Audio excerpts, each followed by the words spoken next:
I turned 58, the morning the world reminded me that birthdays don't mean a damn thing once you've lived long enough to bury half the men you ever called brother. The sun leaked through the broken blinds of my room above the lodge, painting the walls in that dry Nevada gold that always made the dust look holy. I sat up slow, bones popping like old floorboards, and caught my reflection in the warped mirror across from the bed.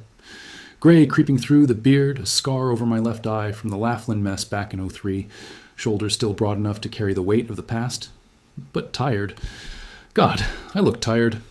I'd built this motorcycle lodge from a burned-out roadhouse the county forgot existed. 20 years of sweat, hustling, peace talks, small wars, and more paperwork than any biker should ever have to file. Now it stood valued at $20 million, though to me it was worth more than numbers. It was legacy. It was proof that even a man born into violence could build something that didn't end with blood on concrete. The club was quiet that morning. Most of the boys were still crashed out after last night's ride. Engines still ticking warm in the lot. I brewed coffee, strong enough to kick a corpse awake, and stepped out onto the balcony overlooking the row of shops. Tattoo parlor, garage, old bar, every one of them tied to my name. That whole block, once a junkyard of failed dreams, now pulsed with the kind of life only bikers and broken souls could give it. And that's when the black SUV rolled up. Not a brother's car, not a friend's. Too clean, too silent, too damn corporate. 2 suits stepped out like they were walking into a boardroom instead of a biker lodge. One held a manila envelope. The other scanned the property with the kind of ambition that made my trigger finger itch. "You John Maddox Hale?" the taller one asked. I nodded, narrowed my eyes. "If you've got a sales pitch, save it. I ain't buying." "It's not a pitch, sir." He handed me the envelope. "You've been served." I knew the second my fingers touched the paper that the universe was about to shift under my boots. There's a cold that comes with betrayal, a kind that licks your spine long before your mind catches up. I opened it anyway. My throat tightened. It was a lawsuit, a claim that the entire lodge, the building, the businesses, the land, had been transferred to someone else, someone who now demanded immediate possession. My son, Tyler, the boy I raised to ride free, the boy I gave every chance I never had, the same kid who walked away at 22, calling my world primitive, violent, broken. We hadn't spoken for 3 years, but I'd still sent him money when he needed it, still had his photo in my wallet, still prayed he'd find his way back someday. But not like this.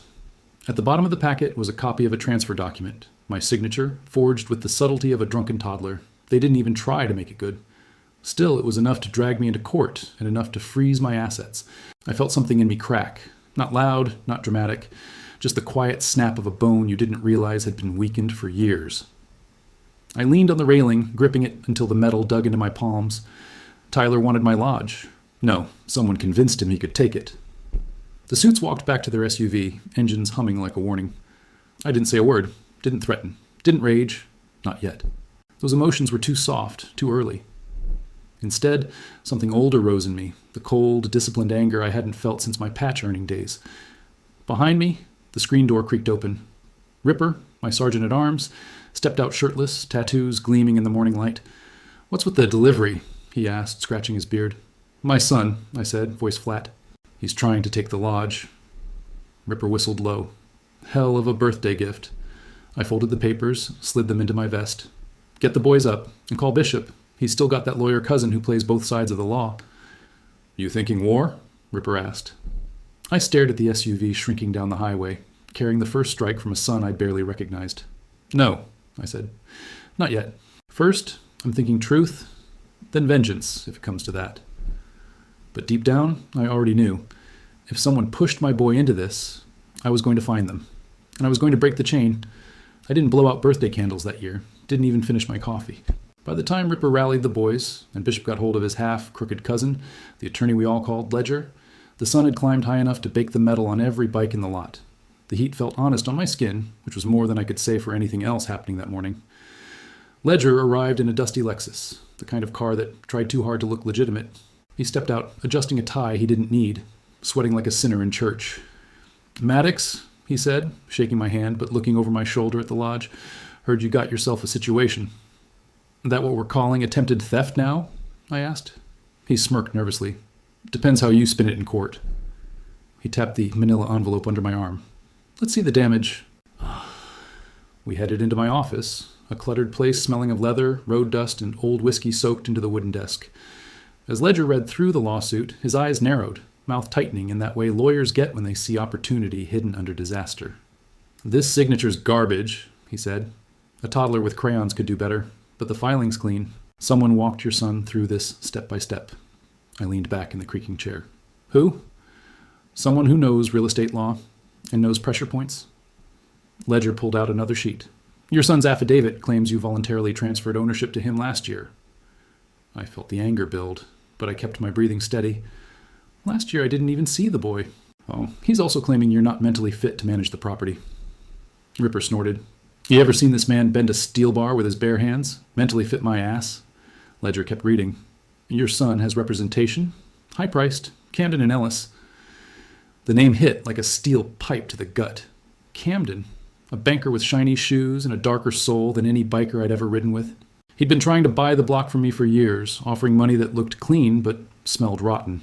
3 times he'd come around. 3 times I'd told him to shove his proposal where the sun doesn't shine. Now he'd found another way in. "Your son's tied up with him?" I asked, voice going low. "Looks that way," Ledger said. "And Camden's not the type to help someone unless there's gold at the end of the greed rainbow. Your lodge is worth 20 mil on paper, but the land value, with the redevelopment project coming in next year, triple. So that was it. My son wasn't just being manipulated, he was being weaponized." I stood, needing movement to keep the rage from boiling over. Through the office window, I watched a young prospect cleaning his Harley with the reverence of a priest polishing chalices. The world kept spinning like nothing had changed, but everything had. Ripper crossed his arms. "You think Tyler knows the whole plan?" I shook my head slowly. "No, he's not stupid, but he's blind. Always wanted shortcuts. Always thought life owed him something. Camden feeds men like him. Tells them what they want to hear until they're hollow enough to fall apart." Ledger cleared his throat. "If you want to fight this, we need the paper trail. Ownership deeds, tax records, the renovation logs, everything. We show the judge your hands built this block from dirt and ashes." "You'll get every scrap," I said. But paper wasn't enough for me, not in this world. I needed to know how deep Tyler had sunk. So after Ledger left with a stack of copies and a promise to draft a counterclaim, I called an old friend, not a biker, someone worse, Lou Vargas, ex-forger, ex-bookie, current devil whisperer. If a signature was faked within 50 miles of Clark County, Lou either did it or knew who did. He answered on the second ring. "Maddox, been a long time. Who we hunting?" "Someone forged my signature on a property transfer," I said. "Oof. That's personal. Email me a scan. I'll sniff it." I sent it. 4 minutes later, he called back. "This ain't your son's work," Lou said. "Too clean on the alignment, too sloppy on the pen pressure. That's a professional pretending to be an amateur, covering their own tells by faking incompetence." "Camden," I growled. "Could be someone he hired. And listen, your son's been around bad company. Real bad. The type that fronts money with interest rates that break legs." My jaw tightened. "What kind of debts?" "Gambling. Pills. A little of everything. And recently, someone paid off a chunk for him. A financial sponsor." I didn't need Lou to say it. I already knew. Camden had bought my son, piece by desperate piece. After the call, I walked down to the garage. Needed the smell of engines and oil to ground me. The brothers worked in silence, sensing that edge in my stride. Wrench, my oldest brother in the club, looked up from a carburetor rebuild. "You okay?" he asked. "No," I said honestly, "but I'm focused. I heard about the kid." He wiped his hands on a rag. "Blood don't always mean loyalty." I stared at the concrete floor, remembering Tyler as a boy, lifting his tiny hands to touch the chrome of my bike, begging me to start it just so he could feel the rumble in his ribs. "When he was little," I said softly, "he used to think this place was magic, a fortress, his second home. What happened? He grew up?" And magic turned into resentment. Wrench set a hand on my shoulder. "We've got you, whatever's coming." And something was coming. A storm I could feel in my bones, in the same place that once warned me of bar fights before fists ever swung. By evening, Ledger texted me. "Hearing set for next Thursday. They're pushing hard. Someone wants you cornered fast. Good. Let them push. A man like me doesn't get cornered. He gets sharpened." I stood outside the lodge as the neon signs flickered to life, humming with the energy of everything I'd built. And I made a promise, to myself, to the club, hell, even to Tyler. I wasn't losing this block. Not to greed, not to manipulation, not even to my own blood. If they wanted a war in court, I'd give them one. If they wanted something darker. I had darker to give. The courthouse in Clark County always smelled like bleach, sweat, and quiet desperation. 3 things I'd spent most of my life avoiding. But that Thursday morning, I walked through its doors like a man stepping into enemy turf.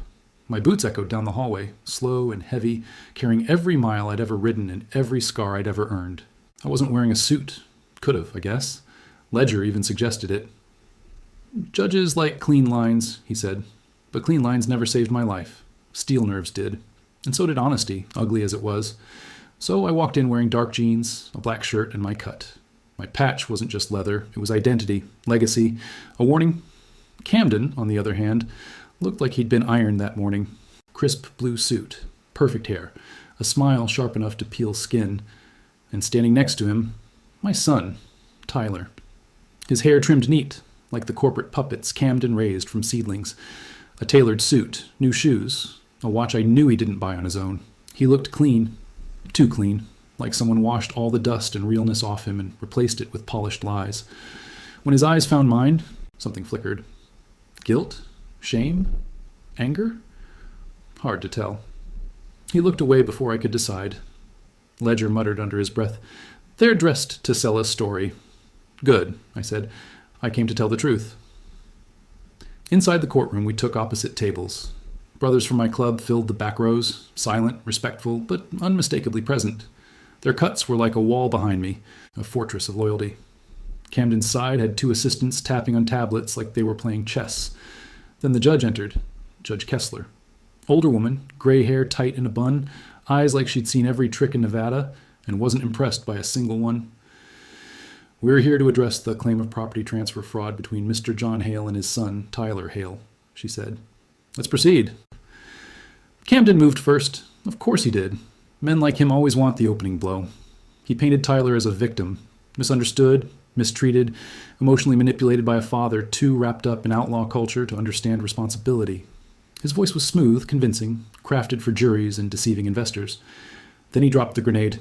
"Your Honor, we will demonstrate that Mr. Hale has shown signs of diminished mental capacity over the last year, leading him to sign over the lodge voluntarily, but unable to recall doing so." My jaw tightened. Ripper, behind me, growled under his breath. Diminished capacity. They were trying to bury me alive, legally. Then they put Tyler on the stand, my own son. He kept his eyes down, reading from a rehearsed script. He talked about my temper, my lifestyle, my past fights, the roughness of club life. He never said I hit him, because I didn't. He never said I abused him, because I didn't. But he painted me as unstable, as unpredictable, as someone who might sign away a $20 million lodge on a bad day. The kind of man who shouldn't own an empire. The kind of man who shouldn't trust himself.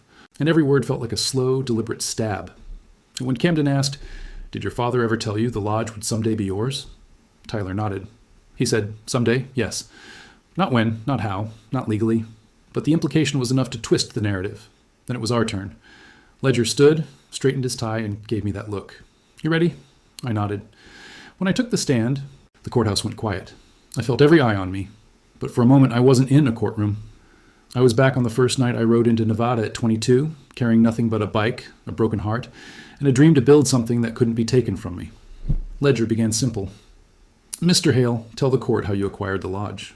So I did. I told them about the years I spent rebuilding the roadhouse alone at night after working 12-hour shifts at the county yard.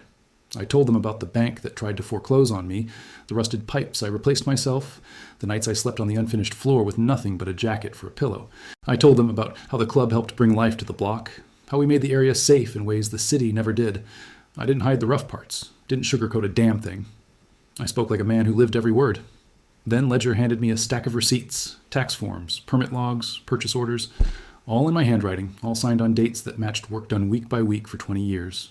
"Do these documents," Ledger asked, "show any indication that you transferred ownership to your son?"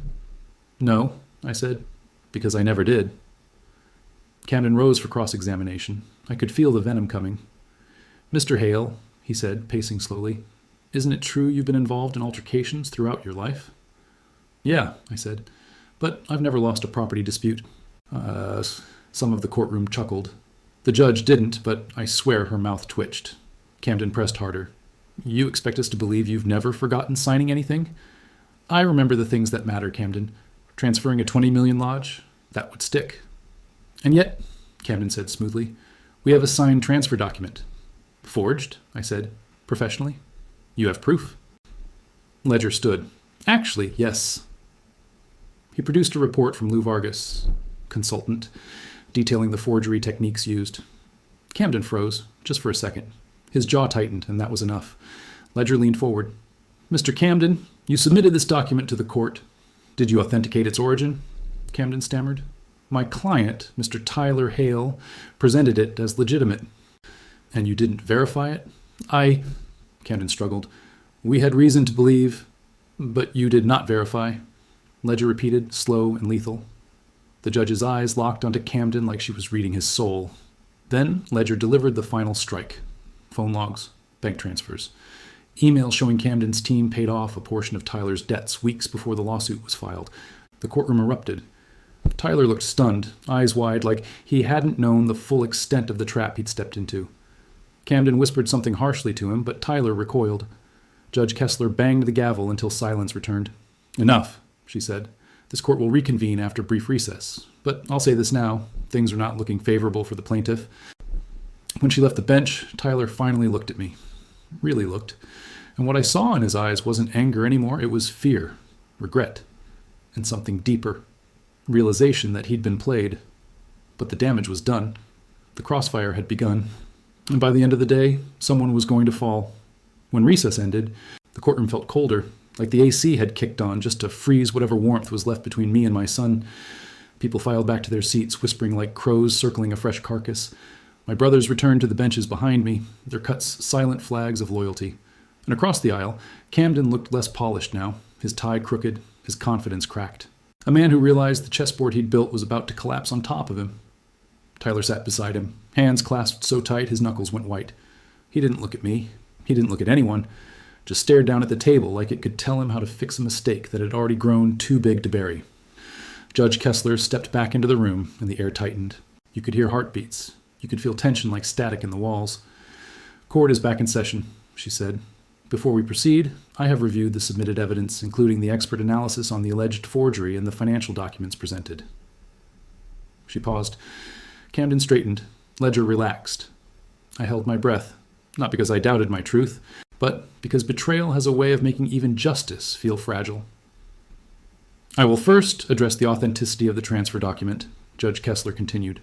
Based on the expert testimony and a clear conflict in signatures, I'm ruling the document a forgery. A ripple of reaction moved through the courtroom. Someone gasped. Someone whispered, "Knew it!" My jaw stayed clenched. I didn't celebrate, not yet. Blood teaches you not to flinch too early. She turned her gaze to Tyler. Mr. Hale, did you forge your father's signature? Tyler looked up with eyes that had drowned in regret. No, Your Honor, he said, voice cracking. But I let people tell me what to do. I let them push me. I knew it wasn't right, but Camden leaned in. Tyler, don't answer that. Judge Kessler shot him a glare sharp enough to cut his throat. Mr. Camden, she said, if you interrupt this witness again, I will hold you in contempt. Camden shut his mouth. For the first time, I saw fear in his eyes, a man realizing the room was no longer his hunting ground. Tyler swallowed hard. I didn't forge it, he repeated, but I agreed to use it. I let them convince me my dad didn't deserve the property, that he'd hand it over eventually anyway. Tears welled, but he fought them. I was in debt, deep. They said this was the only way out. The judge nodded once. Thank you for your honesty. Then she turned to Camden. Mr. Camden, did you or anyone working under you create or commission the forged document? Camden lifted his chin. Absolutely not. We simply represented the client based on the information he provided. Then why, she asked calmly, were there payments from your firm to third parties tied to Mr. Tyler Hale's debts processed during the same week this lawsuit was filed? Camden's mouth opened, stalled, then snapped shut. He had no answer, no script, no rescue. Ledger leaned slightly toward me. That's checkmate. Judge Kessler took a deep breath and delivered her verdict. Based on the evidence, I rule that John Hale is the sole legal owner of the lodge and all associated properties on the block. The plaintiff's claim is dismissed with prejudice.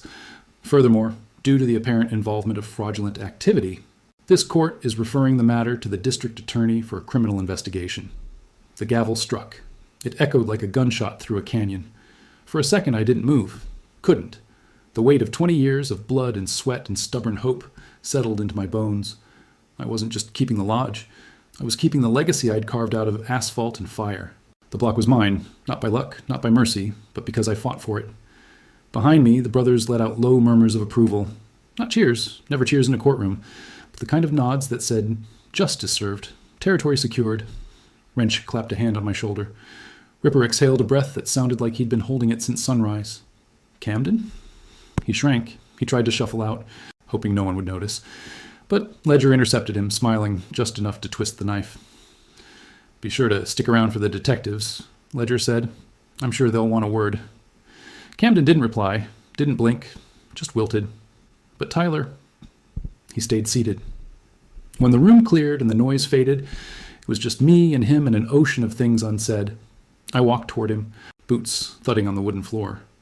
He wiped his face, but didn't try to hide the tears. Dad, I'm sorry.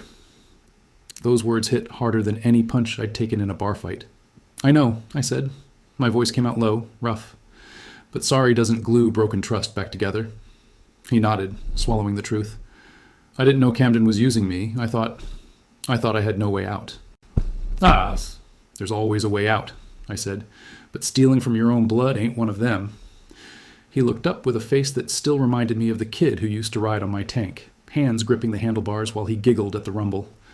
Now he was a man, scared and lost in a world he didn't know how to survive. I'm going to fix things, he said. I don't know how yet, but I will. Oh, that's your road to ride, I told him. Just don't cross into my lane again unless you're ready to stand tall. He nodded again, slower this time. I walked out of the courthouse, and the sun hit me like a blessing. Warm, bright, real. The brothers filed out behind me, the rumble of their Harley engines filling the air like thunder rolling across a desert sky. Ripper passed me my helmet. So, boss, what now? I looked at the lodge in the distance, my block, my fortress, my blood-stained piece of the American dream. Now? I said, swinging a leg over my bike. Now I ride. The engine roared to life beneath me, steady and fierce, the kind of sound that tells the world a man isn't done, not even close. As I peeled out of the courthouse lot, wind tearing at my beard, the road opened up wide and welcoming. Justice had been served the clean way for once. No fists, no bullets, no graves. But vengeance? Vengeance wasn't always about hurting someone. Sometimes it was about standing unbroken. And that day, the judge didn't just say I owned a lodge. She said I owned the whole damn block. And as long as I breathed, no one, not my enemies, not the law, not even my son, would ever take it from me again.